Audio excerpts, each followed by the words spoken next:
Shuri and I had a gig way up north in Marquette, Michigan.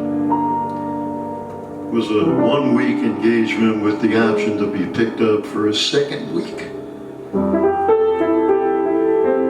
Anyway, we started the gig and I thought it was going great. But for some reason we got the report that they were dissatisfied and that they were going to let us go after that first week. And I had no idea why, but you know, in those type of gigs, you could get the axe for any number of reasons that had nothing to do with the show you were putting on.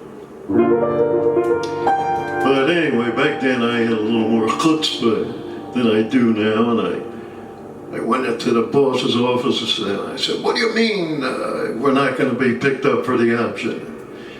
And he got very indignant that I had come in there like that.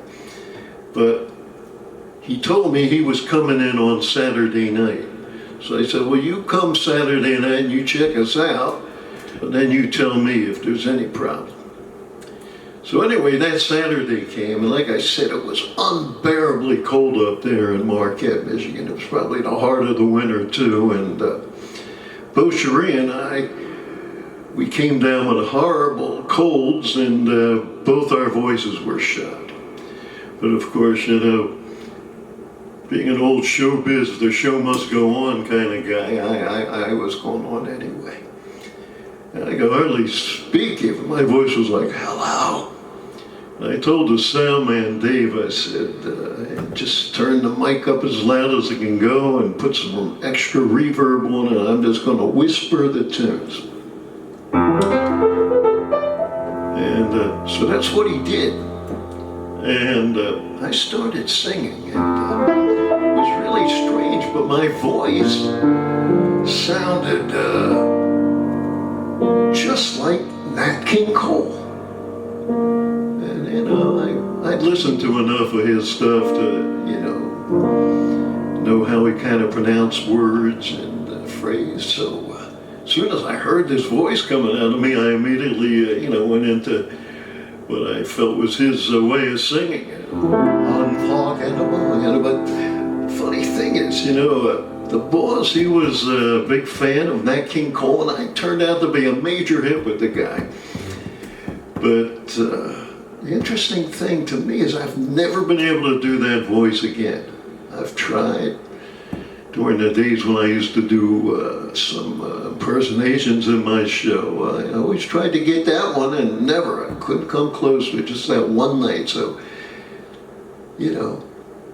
hauntingly, that was around the time that Nat King Cole had passed away. So I always felt like somehow, his spirit that came into me and bailed me out of that situation. So I want to thank you, Nat King Cole. And I'm going to dedicate this song to you and to my late great father, who was a big fan of this song, which was a big hit for Nat King Cole.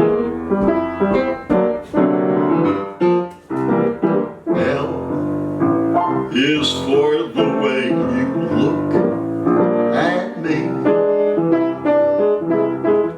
O is for the only one that I see.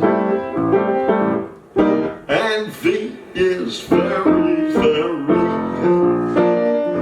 extraordinary. And E is even more than anyone that you adore can love. Is all I have to give to you. And love is more than just a game for two. Two in love can't make it. Take my heart, but please don't break it. Love was made for me and you. I used to work for some groups where if you did this song, they would spell out the words, do kind of a little choreography that went like this. L is for the way you look at me. O is for the only one I see. And V is very, very extraordinary. E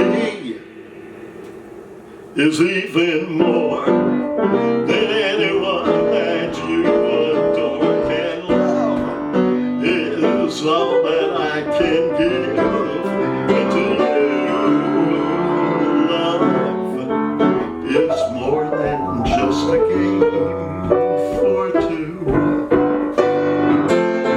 Two in love can make it. Take my heart, but please don't break it. Love was made for me and you.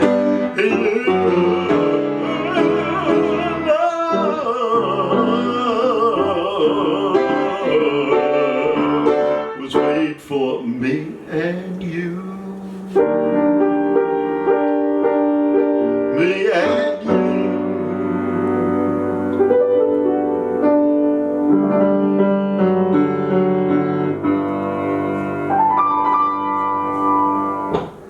Thank you. See you next time. I love you all.